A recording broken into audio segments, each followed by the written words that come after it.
Donald Trump's former lawyer is expected to take the stand on Monday as the criminal trial against the former president enters its third week. There's no gag order to Michael Cohen. They can say whatever they want, but I'm not allowed to say anything about anybody. Michael Cohen is expected to testify to his role in negotiating hush money payments to adult film star Stormy Daniels on Trump's behalf. Cohen, however, is a difficult witness.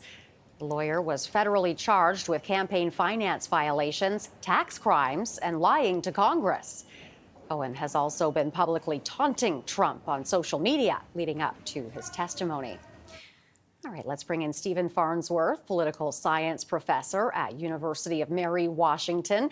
Professor, welcome. Now, this trial should hear from Michael Cohen on Monday. How significant will his testimony be? Well, his significance is really underscored by the fact that a lot of the conversations that happened about the Stormy Daniels matter involved Trump and Michael Cohen, to hear Michael Cohen's version of events. And so this is going to be a key witness. But what's important to also recognize is that this witness, as your preview mentioned, has significant credibility challenges. The solution, of course, for the prosecutor in this case is to bring a lot of other evidence to bear: documents, emails, testimony from other people, including people in the Trump orbit to this day who are in a position to talk about Trump as a micromanager, the fact that these things wouldn't have happened without his knowledge. We heard a lot of salacious details from Stormy Daniels this past week. How much of an impact will her testimony have? Well, it'll be up to the jury to determine how important her testimony is. She's not in the middle of the documents aspect of this story. She doesn't have personal knowledge about exactly what went on within the Trump organization orbit.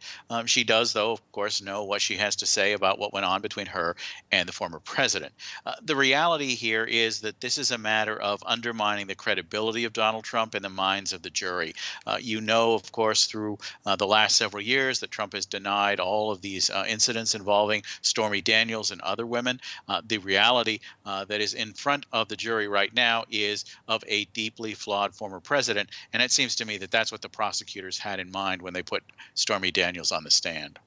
Trump has pleaded not guilty to 34 counts of falsifying business records. How is this trial playing out with his base? Well, polls do show that there are a sliver of Republicans who will be more inclined to walk away from President Trump, former President Trump, in the November election if he's convicted of something. This is clearly going to be a small fraction of Republicans. The vast majority of Republicans, polls tell us, really don't believe that this is a serious case being brought. They don't believe that Donald Trump did anything wrong in this case or in other cases. And so there's certainly a base, 80% or more of people supporting Trump who are going to continue to support Trump.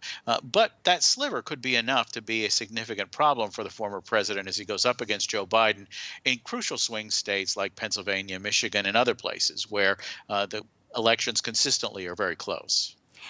What else are you expecting to happen this week?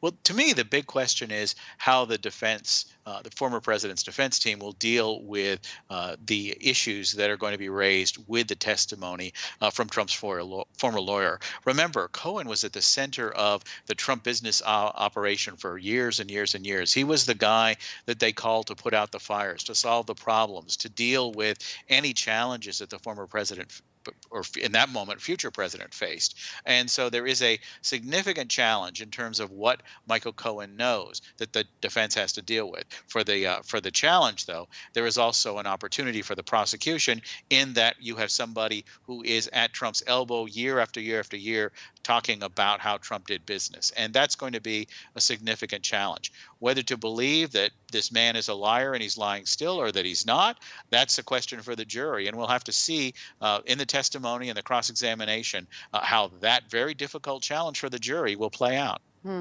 Stephen Farnsworth, political science professor at the University of Mary, Washington. Thank you very much, as always, for being here. Thank you.